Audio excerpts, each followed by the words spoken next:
सदा पश्यन्ति सूरयः दिवीर्चक्षुराततं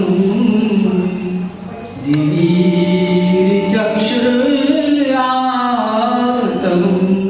कटाक्ष किया है, ऐसा कटाक्ष तो स्वामी दयानंद ने नहीं किया, लेकिन फिर भी लोग उनको पूजते हैं क्योंकि उन्होंने तुलसीदास को पढ़ा नहीं और दयानंद को पढ़ा, और पढ़ने से ये लगा लिया कि दयानंद हमारा विरोधी है। लेकिन उनके ही पुस्तकों में ये बातें हैं, उनकी वो पुस्तकें केवल अखंड पाठ तक सीमित रहती हैं और वेद की पुस्तकों का पठन और पाठन दोनों होता है। तो सामवेद का प्यारा मंत्र है, मैंने अभी आपके समक्ष बोला है। आइए हम सब लोग वेद को, इस मंत्र को पढ़ते हैं श्रद्धा के साथ, क्योंकि जब मंत्र को पढ़ेंगे तो आपकी रुचि और बढ़ जाएगी। बोलिए ओम तद विष्णु परमं पदम सदा पश्यन्ति सूरयः दिव्य चक्षुराततं। माता जी को नमस्ते। बहुत देर में आपको नजर पड़ी, हमारी बहुत ही प्यारी माता जी हैं, आज समाज इंदिरानगर से आई, बहुत श्रद्धा रखती हैं हमारे ऊपर। मैंने कल कहा था सिंह साहब से कि दर्शन नहीं हुए माता जी के, माता जी ने स्वयं दर्शन दे दिया, आपका बहुत बहुत धन्यवाद। ये सामवेद का मंत्र है। सामवेद में दो हैं, पूर्वार्चिक और उत्तरार्चिक। ये उत्तरार्चिक अध्याय 18 मंत्र संख्या 4 है, ध्यान से सुनिएगा। सूरयः, जो विद्वान लोग होते हैं, वेद ने उनके लिए एक शब्द दिया सूरयः। सूरयः का अर्थ होता है विद्वान। विष्णु हो, सर्वव्यापक परमात्मा को। विष्णु का अर्थ वह पौराणिक विष्णु नहीं जो क्षीर सागर में सोया हुआ है। विष्णु का अर्थ वेद ने किया व्यापकात् इति विष्णु। परमात्मा कौन है? जो हर जगह व्यापक है, सर्वव्यापक है। कल इस पर विशाल चिंतन दिया था आपको। तो जो क्षीर सागर का विष्णु है वो तो केवल क्षीर सागर में ही मिलेगा, और सागरों का क्या होगा? अभी पंडित जी बहुत सारे अटलांटिक महासागर और भी कितने सागर हैं, सब जगह व्याप्त हैं। तो विद्वान लोग विष्णु सर्वव्यापक परमात्मा के तद उस परम सूक्ष्म पदम स्वरूप को सदा हमेशा पश्यन्ति, देखते हैं, रुचि रखते हैं। अगर रुचि रखते होते तो जो स्थिति आज है वो स्थिति न होती। आइए मैं चर्चा करता हूँ अथर्ववेद के एक बड़े प्यारे मंत्र से। अथर्ववेद का 12वें कांड के पहले सूक्त का पहला मंत्र।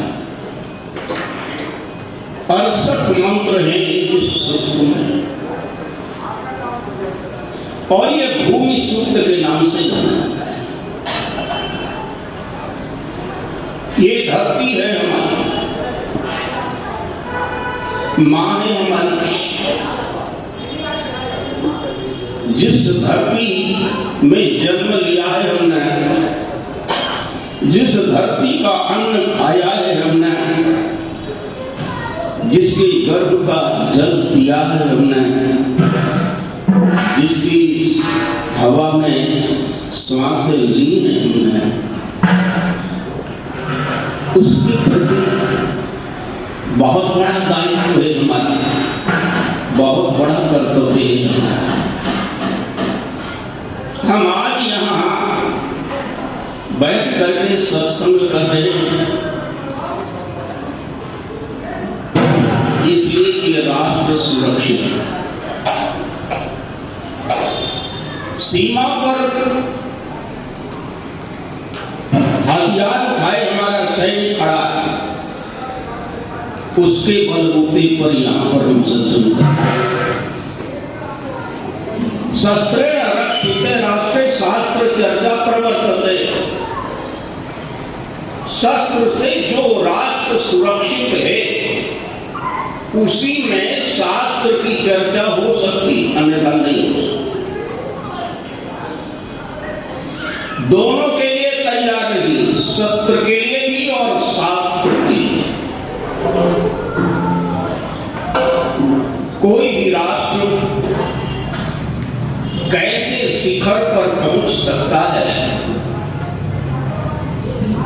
वहां के नागरिक कैसे हो,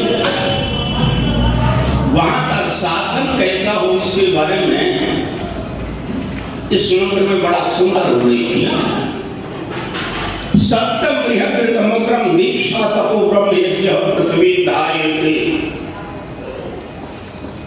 सर्वभूतस्य भव्यस्य पत्नी पूर्वलोकम पृथ्वी नाख्यवा।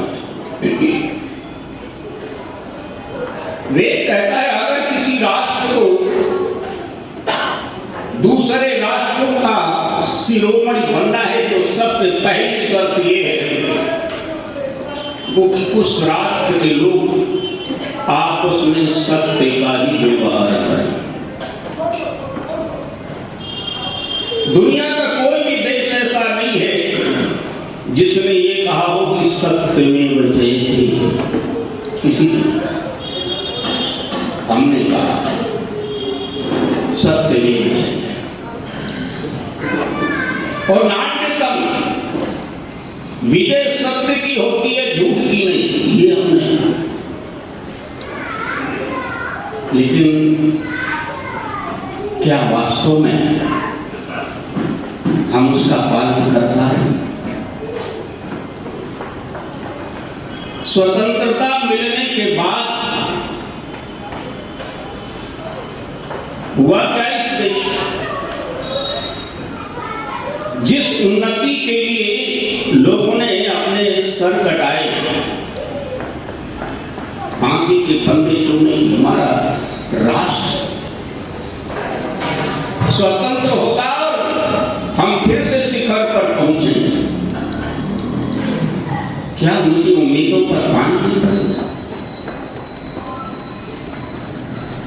सत्य की हालत जरा सा देखो।